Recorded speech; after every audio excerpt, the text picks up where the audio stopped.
9वां अध्याय प्रकृति और पुरुष। जैसा कि हमें ज्ञात है, सांख्य मत के अवलंबनकर्ताओं ने प्रकृति को अव्यक्त अथवा अभिव्यक्त कहा है और उसके अंतर्गत सब उपादानों की साम्यावस्था के रूप में उसका लक्षण किया है। इससे संभवतः ही यह ज्ञात होता है कि संपूर्ण साम्यावस्था अथवा सामंजस्य में किसी प्रकार की गति नहीं रह सकती। हम जो कुछ देखते, सुनते अथवा अनुभव करते हैं, वह सब ही जड़भूत और गति का समवाय मात्र है। इस प्रपंच विकास के पहले आदिम अवस्था में जब किसी प्रकार की गति नहीं थी, जब संपूर्ण साम्यावस्था थी, तब यह प्रकृति अविनाशी थी, क्योंकि सीमाबद्ध होने पर ही उसका विश्लेषण अथवा वियोजन हो सकता है। और सांख्य मत के अनुसार परमाणु जगत की आदिम अवस्था नहीं है। यह जगत परमाणु पुंज से उत्पन्न नहीं हुआ। वे दूसरी अथवा तीसरी अवस्था हो सकते हैं। आदिभूत ही परमाणु में परिणत होता है और वह फिर उसकी अपेक्षा स्थूलतर पदार्थ में परिणत होता है। आजकल का वैज्ञानिक अनुसंधान जितना आगे बढ़ा है, उससे प्रतीत होता है कि वह इस मत का पोषण करता है। उदाहरण स्वरूप ईश्वर संबंधी आधुनिक मत की बात लीजिए। यदि आप कहेंगे कि ईथर भी परमाणु पुंज के समवाय से उत्पन्न हुआ है, तो उससे किसी प्रकार की भी समस्या की मीमांसा नहीं होगी। और भी अधिक स्पष्ट करके इस विषय को समझाया जाए, वायु अवश्य परमाणु पुंज से गठित है और हम जानते हैं ईथर सर्वत्र विद्यमान है। वह सब में ओतप्रोत भाव से विद्यमान और सर्वव्यापी है। वायु और अन्य सब वस्तुओं के परमाणु भी मानो इसी ईथर में तैर रहे हैं। फिर यदि ईथर की रचना परमाणु समूह के संयोग से हो, तो ईथर के परमाणुओं में भी किंचित अवकाश रहेगा। यह अवकाश किस वस्तु द्वारा पूर्ण है और जो कुछ इस अवकाश में व्याप्त होगा, उसके परमाणु समूह में भी इसी प्रकार का अवकाश रहेगा। यदि आप कहें कि इस अवकाश के भीतर और भी सूक्ष्मतर ईथर वर्तमान है, तो फिर उन ईथर परमाणुओं में भी और अवकाश स्वीकार करना होगा। इस प्रकार सूक्ष्मतर ईथर की कल्पना करते करते अंतिम सिद्धांत कुछ भी प्राप्त नहीं होगा। इसे अनावस्था दोष कहते हैं। अतएव परमाणुवाद चरम सिद्धांत हो ही नहीं सकता। सांख्य मत के अनुसार प्रकृति सर्वव्यापी है। वह एक सर्वव्यापी जड़ राशि स्वरूप है। उसमें इस जगत में जो कुछ है, सबका कारण विद्यमान है। कारण शब्द से किसका बोध होता है? कारण से व्यक्त अवस्था की सूक्ष्मतर अवस्था का बोध होता है। जो व्यक्त होता है, उसकी ही अव्यक्त अवस्था का। विनाश शब्द से किसका बोध होता है? विनाश का अर्थ कारण में लय है, अर्थात कारण अवस्था प्राप्ति है। जिन सब उपादानों से कोई वस्तु निर्मित हुई थी, वे अपनी आदिम अवस्था को चले जाते हैं। विनाश शब्द से इस अर्थ के अतिरिक्त संपूर्ण अभाव का अर्थ असंभव है। यह स्पष्ट ही दिखाई पड़ रहा है। कपिल ने अनेक युग पहले विनाश को जो कारण में लय अर्थ किया था, वास्तव में उससे केवल उसी का बोध होता है। यह आधुनिक विज्ञान के अनुसार प्रमाणित किया जा सकता है। सूक्ष्मतर अवस्था में गमन के अतिरिक्त विनाश का और कोई अर्थ नहीं है। आप लोग जानते हैं वैज्ञानिक प्रयोगशाला में किस प्रकार यह प्रमाणित किया जा सकता है कि भूत अविनश्वर है। आप लोगों में से जिन्होंने रसायन विद्या का अध्ययन किया है, वे अवश्य ही जानते हैं कि यदि कांच की एक नली के भीतर एक बत्ती और एक कॉस्टिक पेंसिल रखी जाए और बत्ती को पूरा जला दिया जाए, तो उस पेंसिल को बाहर निकालकर तोलने पर दिखाई पड़ेगा कि उसकी तौल इस समय उसके पहले की तौल के साथ बत्ती के तौल को जोड़ने से जो योगफल होता है, ठीक उतनी हो गई है। वह बत्ती ही सूक्ष्म से सूक्ष्मतर होकर उस पेंसिल में प्रविष्ट हो गई है। अतएव आजकल हमारी ज्ञान उन्नति की अवस्था में यदि कोई कहे कि किसी वस्तु का संपूर्ण अभाव हो जाता है, तो वह स्वतः उपहास योग्य हो जाएगा। केवल अशिक्षित व्यक्ति ही इस प्रकार की बातें कहेंगे। और आश्चर्य का नियम है, उन प्राचीन दार्शनिक गण का उपदेश आधुनिक ज्ञान से मिलता है। प्राचीन काल के दार्शनिक गण मन को भीति स्वरूप मानकर अपने अनुसंधान में अग्रसर हुए थे। उन्होंने इस ब्रह्मांड के मानसिक भाग का विश्लेषण किया था और उसके द्वारा अनेक सिद्धांतों को प्राप्त किया था, तथा आधुनिक विज्ञान उसके भौतिक भाग का विश्लेषण करके ठीक उन्हीं सिद्धांतों में उपनीत हुआ। दोनों प्रकार के विश्लेषण एक ही सत्य में उपनीत हुए हैं। आपको अवश्य स्मरण होगा कि इस जगत में प्रकृति के प्रथम विकास को सांख्यवादी गण महत् कहते हैं। हम उसे समविष्टि बुद्धि कह सकते हैं। इसका ठीक शब्दार्थ है सर्वश्रेष्ठ तत्व। प्रकृति का प्रथम विकास यही बुद्धि है। इसे अहम ज्ञान नहीं कहा जा सकता, कहने पर भूल होगी। अहम ज्ञान इस बुद्धि तत्व का अंश विशेष मात्र है, परंतु बुद्धि तत्व सार्वजनीन तत्व है। अहम ज्ञान, अव्यक्त ज्ञान और ज्ञानातीत अवस्था, ये सभी उसके अंतर्गत हैं। उदाहरण स्वरूप प्रकृति में कितने ही परिवर्तन आप लोगों की आंखों के समक्ष ही घट रहे हैं। आप लोग वह सब देख रहे हैं और समझ रहे हैं, किंतु और कितने ही परिवर्तन हैं, वे सब इतने सूक्ष्म हैं कि किसी भी मानवीय बोध शक्ति द्वारा बोधगम्य नहीं है। ये दोनों प्रकार के परिवर्तन एक ही कारण द्वारा हो रहे हैं। वह एक ही महत इन दोनों प्रकार के परिवर्तन को साधित कर रहा है। और कुछ परिवर्तन हैं जो हमारे मन और विचार शक्ति से अतीत हैं। ये सब परिवर्तन इस महत में विद्यमान है। व्यष्टि को लेकर जब हम सब आलोचना करने को प्रवृत्त होंगे, तब यह बात आप और अधिक अच्छी तरह से समझेंगे। इस महत से समष्टि अहम तत्व की उत्पत्ति हुई है और ये दोनों ही भौतिक हैं। भूत और मन में परिणामगत भेद के अतिरिक्त और कोई प्रकार का भेद नहीं है। एक ही वस्तु की सूक्ष्म और स्थूल अवस्था एक दूसरे में परिणत हो रही है। इसके साथ आधुनिक शरीर विज्ञान शास्त्र के सिद्धांत का ऐक्य है और मस्तिष्क से पृथक एक मन है। यह और इस प्रकार के सब असंभव विषयों में विश्वास करने पर जिस प्रकार विज्ञान शास्त्र के साथ विरोध और द्वंद्व उपस्थित होता है, उससे प्रथम उक्त विश्वास के कारण इस प्रकार के विरोध से रक्षा हो जाती है। महत नामक इस पदार्थ अहम तत्व नामक जड़ पदार्थ की सूक्ष्म अवस्था विशेष में परिणत होता है। उसमें से एक प्रकार का परिणाम इंद्रिय है। इंद्रियां दो प्रकार की होती हैं, कर्म इंद्रियां और ज्ञान इंद्रियां। किंतु इंद्रिय के नाम से दिखाई पड़ने वाले आंख, कान आदि का बोध नहीं होता। इंद्रियां इन सब की अपेक्षा सूक्ष्मतर है, जिसे आप मस्तिष्क केंद्र अथवा स्नायु केंद्र कहते हैं। यह अहम तत्व परिणाम को प्राप्त होता है और इसी अहम तत्व रूप उपादान से ये केंद्र तथा सब स्नायु उत्पन्न होते हैं। अहम तत्व रूप इस एक ही उपादान से और एक प्रकार की सूक्ष्म पदार्थ की उत्पत्ति होती है। वह तन्मात्रा अर्थात सूक्ष्म भौतिक परमाणु है, जो आपकी नाक के संस्पर्श में आकर आपके घ्राण को गंध लेने में समर्थ करता है। वही तन्मात्रा का एक दृष्टांत है। आप इन सूक्ष्म तन्मात्राओं को प्रत्यक्ष नहीं कर पाते। ये तन्मात्राएं हैं, आप केवल इस बात से परिचित मात्र हो सकते हैं। अहम तत्व से इन तन्मात्राओं की उत्पत्ति होती है और इन तन्मात्राओं अथवा सूक्ष्म भूत से स्थूल भूत की अर्थात वायु, जल, पृथ्वी और अन्य अन्य जो कुछ हम देख पाते हैं अथवा अनुभव करते हैं, उनकी उत्पत्ति होती है। हम इस विषय की छाप आपके मन में दृढ़ रूप से लगा लेने का यत्न करेंगे। यह धारणा करना बड़ा कठिन है, क्योंकि पाश्चात्य देश में मन और भूत के संबंध में अद्भुत धारणाएं हैं। इन सब संस्कारों को मस्तिष्क से दूर करना अत्यंत कठिन है। बाल्यकाल में पाश्चात्य दर्शन की शिक्षा प्राप्त करने के कारण हमें भी इस तत्व को समझने में घोर कष्ट सहन करना पड़ा था। ये सभी जगत के अंतर्गत हैं। सोचकर देखिए, प्रथम अवस्था में एक सर्वव्यापी अखंड अभिव्यक्त जड़ राशि रहती है। जैसे दूध परिणाम को प्राप्त होकर दही बनता है, उसी प्रकार वह महत नामक अन्य एक पदार्थ में परिणत होती है। यह महत एक अवस्था में बुद्धि तत्व के रूप में अवस्थान करता है, अन्य अवस्था में वह अहम तत्व के रूप में परिणत होता है। यह वही एक वस्तु है, केवल अपेक्षाकृत स्थूलतर आकार में परिणत होकर उसने अहम तत्व नाम धारण किया है।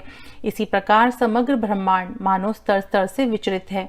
प्रथमतः अव्यक्त प्रकृति यह सर्वव्यापी बुद्धि तत्व में अथवा महत में परिणत होती है।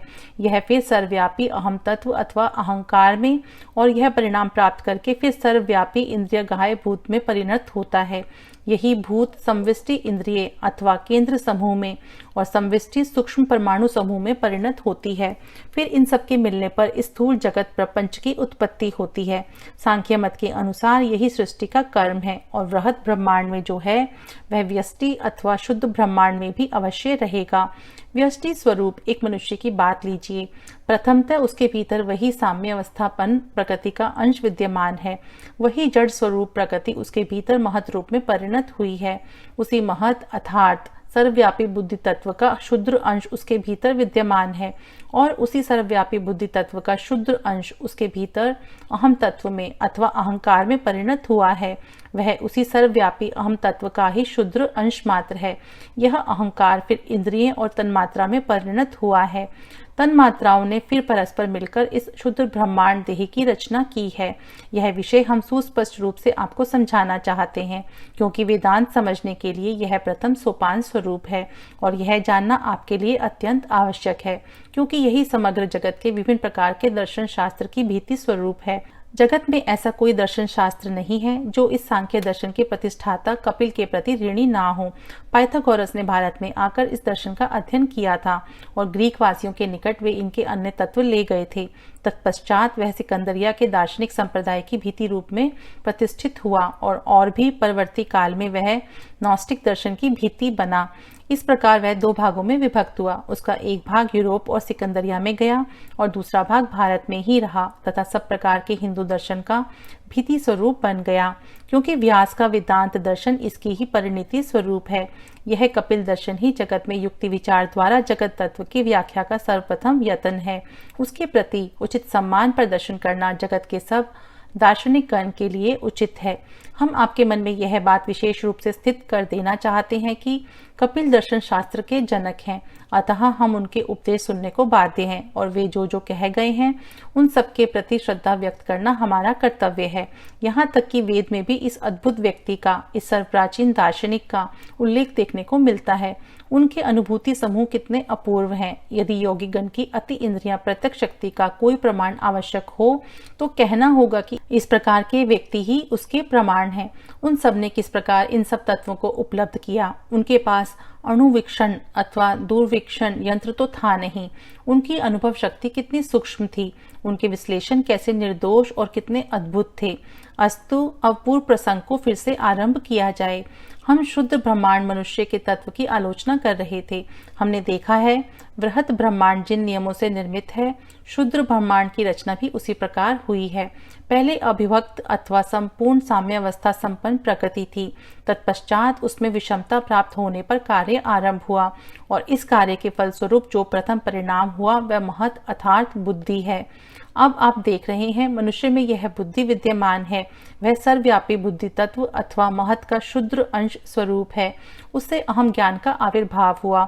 उससे अनुभवात्मक और गत्यात्मक स्नायुस्कल एवं सूक्ष्म परमाणु अथवा तन्मात्रा की उत्पत्ति हुई। इस तन्मात्रा से ही स्थूल देह विचरित होती है। हम यहाँ कहना चाहते हैं शोपेनहावर के दर्शन और वेदांत में एक प्रभेद है। शोपेनहावर कहते हैं वासना अथवा इच्छा इन सब का कारण है। हमारे इस प्रकार व्यक्त अभावपन होने का कारण प्राण धारणा की इच्छा है, किंतु अद्वैतवादीगण इसे अस्वीकार करते हैं। वे कहते हैं महत तत्व ही इसका कारण है। ऐसी एक भी इच्छा नहीं हो सकती जो प्रतिक्रिया स्वरूप ना हो। इच्छा से अतीत अनेक वस्तुएं विद्यमान हैं। वह अहम द्वारा गठित एक वस्तु है। अहम उसकी अपेक्षा भी उच्चतर वस्तु है, अर्थात महत तत्व से उत्पन्न है और वह फिर अव्यक्त प्रकृति का विकार स्वरूप है। मनुष्य में यह जो महत अथवा बुद्धि तत्व विद्यमान है उसका स्वरूप उत्तम रूप से समझना विशेष आवश्यक है। यह महत तत्व जिसे हम कहते हैं उसमें परिणत होता है और यह महत तत्व ही उन सब परिवर्तनों का कारण है जिनके फलस्वरूप यह शरीर निर्मित हुआ है। महत तत्व के भीतर ज्ञान की निम्न भूमि, साधारण ज्ञान की अवस्था और ज्ञान से अतीत अवस्था सब ही विद्यमान है। ये तीन अवस्थाएं क्या हैं? ज्ञान की निम्न भूमि हम पशुओं में देखते हैं और उसे सहजात ज्ञान कहते हैं। यह प्रायः अभ्रांत है, तथापि उसके द्वारा ज्ञातव्य विषय बहुत ही कम है। सहजात ज्ञान में प्रायः कभी भूल नहीं होती। एक पशु इस सहजात ज्ञान के प्रभाव से कौन सी घास खाने योग्य है, कौन सी घास विषाक्त है, यह सुविधापूर्वक समझ लेता है, किंतु यह सहजात ज्ञान केवल दो एक विषयों में सीमाबद्ध है। वह यंत्र के समान काम करता है। उसके पश्चात हमारा साधारण ज्ञान आता है। यह सहजात ज्ञान की अपेक्षा उच्चतर अवस्था है। हमारा साधारण ज्ञान भ्रांतिमय है। यह पग पग पर भ्रम में जा पड़ता है, किंतु इसकी गति इस प्रकार मृदु होने पर भी उसका प्रसार बहुत दूर तक है। इसे आप युक्ति अथवा विचार शक्ति कहते हैं। अवश्य सजात ज्ञान की अपेक्षा उसका प्रसार अधिक दूर तक है, किंतु सहजात ज्ञान की अपेक्षा युक्ति विचार में अधिक भ्रम की आशंका है। इसकी अपेक्षा मन की और एक उच्चतर अवस्था विद्यमान है, ज्ञानातीत अवस्था। इस अवस्था में केवल योगीगण का ही, अर्थात जिन्होंने यत्न करके इस अवस्था को प्राप्त किया है, उनका ही अधिकार है। वह सहजात ज्ञान के समान भ्रांति से विहीन है और युक्ति विचार से भी उनका अधिक प्रसार है। वह सर्वोच्च अवस्था है। हमारे लिए यह स्मरण रखना विशेष आवश्यक है कि जिस प्रकार मनुष्य के भीतर महत ही ज्ञान की निम्न भूमि, साधारण ज्ञान भूमि और ज्ञानातीत भूमि है, अर्थात ज्ञान जिन 3 अवस्थाओं में स्थित रहता है, यह महत उन सब प्रकारों से प्रकाशित हो रहा है। उसी प्रकार इस वृहद ब्रह्मांड में भी यही सर्वव्यापी बुद्धि तत्व अथवा महत सहजात ज्ञान युक्ति विचार से उत्पन्न ज्ञान और विचार से अतीत ज्ञान इन 3 प्रकारों से स्थित है। यहाँ एक सूक्ष्म प्रश्न उपस्थित होता है और यह प्रश्न सदा पूछा जाता है, यदि पूर्ण ईश्वर ने इस जगत ब्रह्मांड की सृष्टि की है तो यहाँ अपूर्णता क्यों है? हम जितना देखते हैं उतने को ही ब्रह्मांड अथवा जगत कहते हैं और वह हमारे साधारण ज्ञान अथवा युक्ति विचार से उत्पन्न ज्ञान के अतिरिक्त और कुछ भी नहीं है। उसके बाहर हम कुछ भी नहीं देख पाते। यह प्रश्न ही एक असंभव प्रश्न है। यदि हम एक बृहत वस्तु राशि से क्षुद्र अंश विशेष ग्रहण करें और उसकी ओर दृष्टिपात करें तो स्वभावतः अंशपूर्ण प्रतीत होगा। यह जगत अंशपूर्ण प्रतीत होता है क्योंकि हमने ही उसे अंशपूर्ण किया है। इस प्रकार हमने यह किया, पहले विचार करके देखा जाए, युक्ति विचार किसे कहते हैं, ज्ञान किसे कहते हैं? ज्ञान का अर्थ है सदृश वस्तु के साथ मिलान। आप लोगों ने मार्ग में जाकर एक मनुष्य को देखा, देखकर जाना वह मनुष्य है। आपने अनेक मनुष्य देखे हैं, प्रत्येक ने आप लोगों के मन में एक एक संस्कार उत्पन्न किया है। एक नए मनुष्य को देखते ही आप उन लोगों से उसे अपने संस्कार के भंडार में ले जाकर देखा। वहां मनुष्य की अनेक छवियां विद्यमान हैं। तब इस नई छवि को शेष छवियों के साथ उनके लिए निर्दिष्ट कोष में रखा। तब आप तृप्त हुए। कोई नया संस्कार आने पर यदि आप लोगों के मन में उसके सदृश सब संस्कार पहले से ही वर्तमान रहें, तभी आप तृप्त होते हैं और इस मिलन अथवा सहयोग को ही ज्ञान कहते हैं।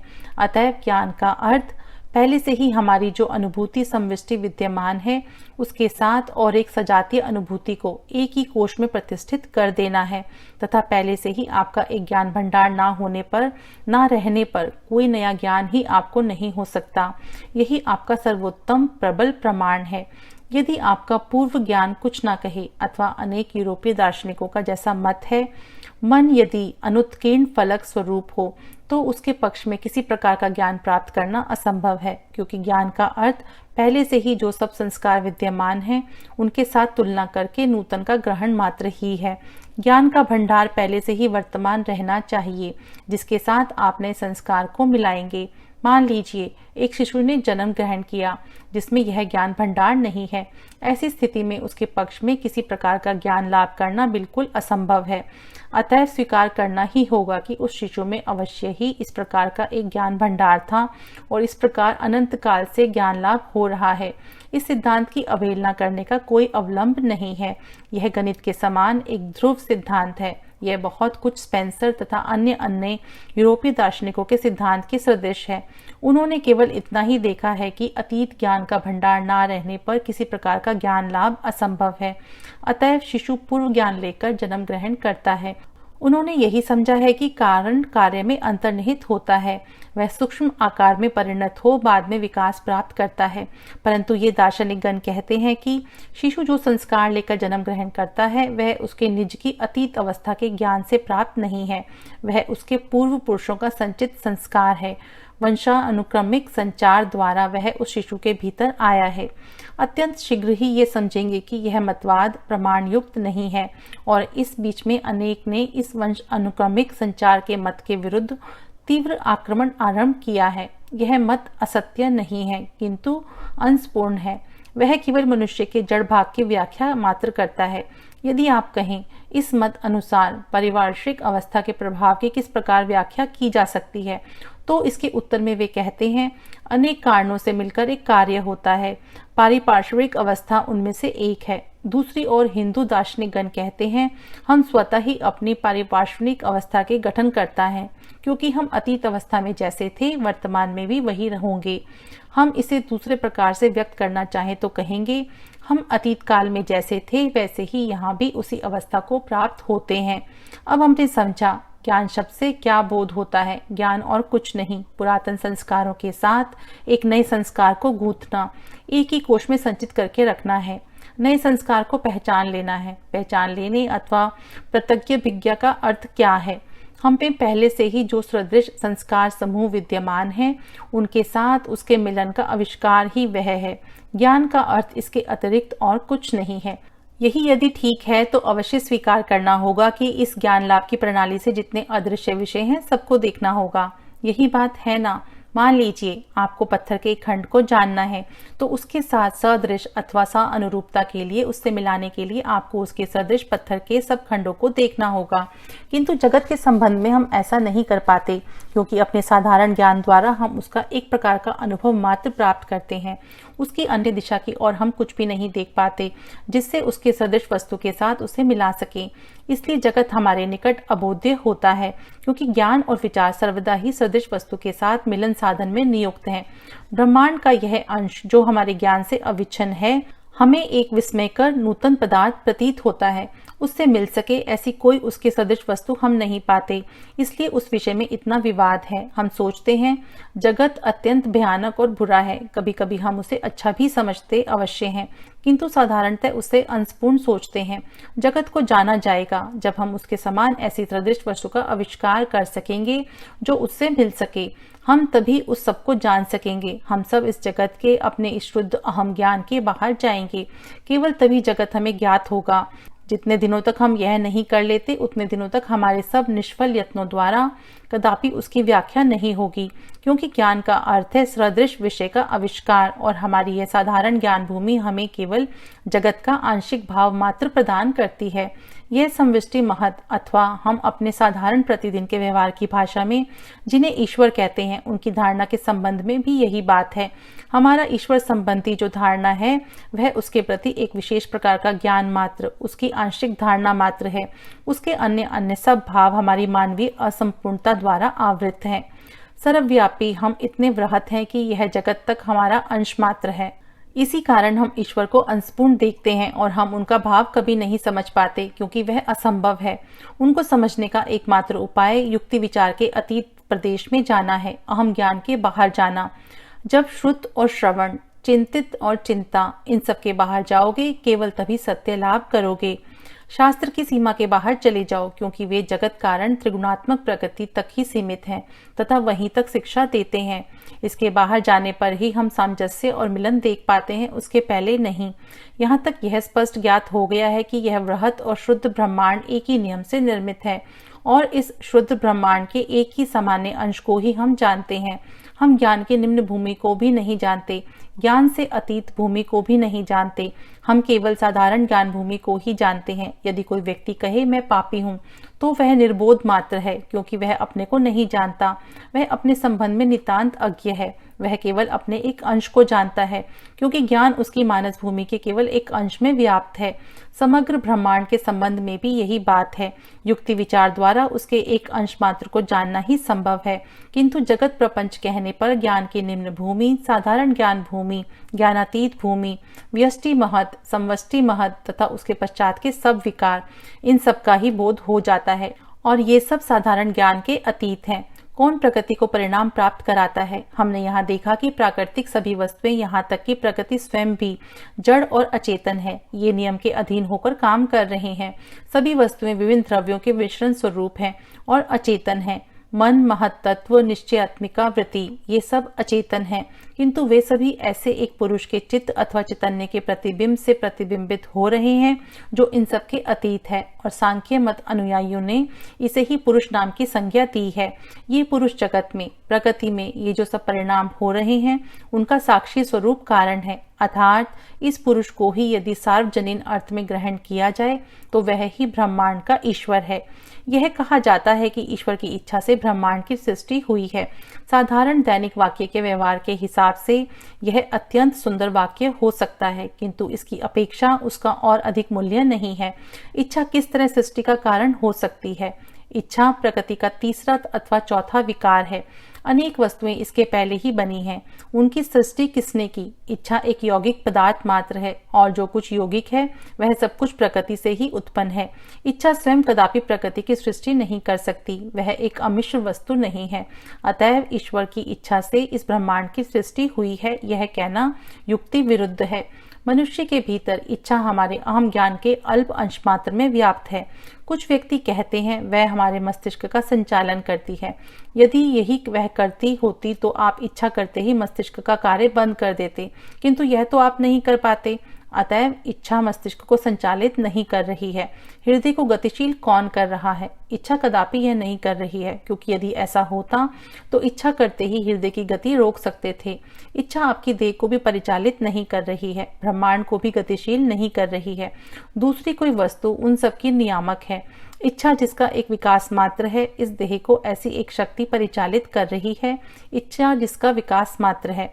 समग्र जगत इच्छा द्वारा परिचालित नहीं हो रहा है, इसलिए इच्छा को कारण बताने पर इसकी ठीक व्याख्या नहीं होती। मान लीजिए हमने मान लिया कि इच्छा ही हमारी देह को चला रही है। अब इच्छा के अनुसार हम इस देह को परिचालित नहीं कर पा रहे हैं, इसलिए हमने खिन्नता प्रकाशित करना आरंभ किया है। यह तो हमारा ही दोष है, क्योंकि इच्छा ही हमारी देह की परिचालन कर्त्री है। यह मान लेने का हमें कोई अधिकार नहीं था। इसी प्रकार यदि हम यह मान ले कि इच्छा ही जगत का परिचालन कर रही है और उसके पश्चात देखें प्रकृत अथवा वास्तविक घटना के साथ यह बात मिल नहीं रही है, तो यह हमारा ही दोष है। यह पुरुष इच्छा नहीं है अथवा बुद्धि नहीं है, क्योंकि बुद्धि एक यौगिक पदार्थ मात्र है। किस प्रकार के जड़ पदार्थ के ना रहने पर किसी प्रकार की बुद्धि भी नहीं रह सकती। मनुष्य ने इस जड़ मस्तिष्क का आकार धारण किया है। जहाँ भी बुद्धि है वहीं किसी न किसी आकार में जड़ पदार्थ अवश्य ही रहेगा। अतएव जब बुद्धि यौगिक पदार्थ हुआ तब पुरुष क्या है? वह महतत्व भी नहीं है, निश्चयात्मिका वृत्ति भी नहीं है, किंतु इन दोनों का ही कारण है। उसका सानिध्य ही उन सबको क्रियाशील बनाता है और परस्पर मिलन कराता है। पुरुष की उन सब वस्तुओं के साथ तुलना की जा सकती है जिनका केवल सानिध्य ही रासायनिक कार्य को तुरंत गतिशील बनाता है। जैसे सोना गलाना हो तो उसमें पोटेशियम साइनाइड मिलाना होता है। पोटेशियम साइनाइड अलग रह जाता है, उस पर कोई रासायनिक कार्य नहीं होता, किंतु सोना गलाने का काम सफल करने के लिए उसके सानिध्य का प्रयोजन है। पुरुष के संबंध में भी यही बात है। वह प्रकृति के साथ मिश्रित नहीं होता। वह बुद्धि या महत अथवा उसका किसी प्रकार का विकार नहीं है। वह शुद्ध पूर्ण आत्मा है। मेरे साक्षी स्वरूप विद्यमान रहने के कारण प्रकृति यह सब चेतन और अचेतन का सृजन कर रही है। तो फिर प्रकृति में यह चेतनत्व कहाँ से आया? पुरुष ही इस चेतनत्व की भीति है और यह चेतनत्व ही पुरुष का स्वरूप है। वह एक ऐसा तत्व है जो वाक्य से व्यक्त नहीं किया जा सकता, बुद्धि द्वारा समझा नहीं जा सकता, किंतु जिसे हम ज्ञान कहते हैं उसका उपादान स्वरूप है। यह पुरुष हमारा यह साधारण ज्ञान नहीं है, क्योंकि ज्ञान एक यौगिक पदार्थ है, परंतु इस ज्ञान के भीतर जो कुछ उज्जवल और उत्तम है वह उस पुरुष का ही है। पुरुष में चैतन्य है, किंतु पुरुष को बुद्धिमान अथवा ज्ञानवान नहीं कहा जा सकता, किंतु वह एक ऐसी वस्तु है जिसके रहने पर ही ज्ञान संभव होता है। पुरुष में जो चित्त है वह प्रकृति से मिलकर हमारे निकट बुद्धि अथवा ज्ञान के नाम से परिचित होता है। जगत में जो कुछ सुख, आनंद एवं शांति है सब पुरुष की है, परंतु वह सब मिश्र है, क्योंकि उसमें पुरुष और प्रकृति का मिश्रण है। जहाँ किसी प्रकार का सुख है, जहाँ किसी प्रकार का आनंद है, वहाँ उस अमृत स्वरूप पुरुष का एक कण विद्यमान है, यह समझ लेना होगा। यह पुरुष ही समग्र जगत के महा आकर्षण स्वरूप है। वह यद्यपि उसके द्वारा अस्पष्ट और उसके साथ असंस्पृष्ट है, तथापि वह समग्र जगत को आकर्षित कर रहा है। मनुष्य को जो कांचन के अन्वेषण में दौड़ते देखा जाता है, उसका कारण मनुष्य के ना जानने पर भी यह है कि वास्तव में उस कांचन में पुरुष का एक स्फुलिंग विद्यमान है। जब मनुष्य संतान की प्रार्थना करता है अथवा स्त्रियां जब स्वामी की आकांक्षा करती हैं, तब कौन सी शक्ति उन्हें आकर्षित करती है? उस संतान और उस स्वामी के भीतर जो उस पुरुष का अंश है वही उनकी आकर्षण शक्ति है। यह पुरुष सबके ही पीछे विद्यमान है, केवल उसमें जड़ का आवरण पड़ा है और कुछ भी किसी को आकर्षित नहीं कर सकता। इस अचेतनात्मक जगत में पुरुष ही एकमात्र चेतन है, यही सांख्य के पुरुष हैं। अतएव इससे निश्चित रूप से समझा जा सकता है कि यह पुरुष असीम अवश्य ही सर्वव्यापी है, क्योंकि जो सर्वव्यापी नहीं है वह अवश्य ही सीसम है। सब सीमाबद्ध भाव ही किसी कारण के कार्य स्वरूप है, और जो कार्य स्वरूप है उसका अवश्य आदि अंत रहेगा। यदि पुरुष सीमाबद्ध हो तब वह अवश्य ही विनाश को प्राप्त होगा। वह तो फिर चरम तत्व नहीं हुआ, वह मुक्त स्वरूप नहीं हुआ, वह किसी कारण का कार्य स्वरूप उत्पन्न पदार्थ हुआ। अतएव यदि वह सीमाबद्ध ना हो तो वह सर्वव्यापी है। कपिल के मत के अनुसार पुरुष की संख्या एक नहीं है, बहु है। अनंत संख्यक पुरुष विद्यमान है। आप भी एक पुरुष है, मैं भी एक पुरुष हूँ, प्रत्येक ही एक पुरुष है। वे माना अनंत संख्यक वृत्त स्वरूप हैं, तिस पर उनमें से प्रत्येक भी अनंत है। पुरुष जन्मते नहीं, मरते भी नहीं, वे मन भी नहीं है, भूत भी नहीं हैं, और हम जो कुछ जानते हैं सभी उनके प्रतिबिंब स्वरूप हैं। हम निश्चित रूप से जानते हैं कि यदि वे सर्वव्यापी हों तो उनका जन्म एवं मृत्यु कदापि हो नहीं सकती। प्रकृति उन पर अपनी छाया, जन्म और मृत्यु की छाया प्रक्षेप कर रही है, किंतु वे स्वभावतः नित्य हैं।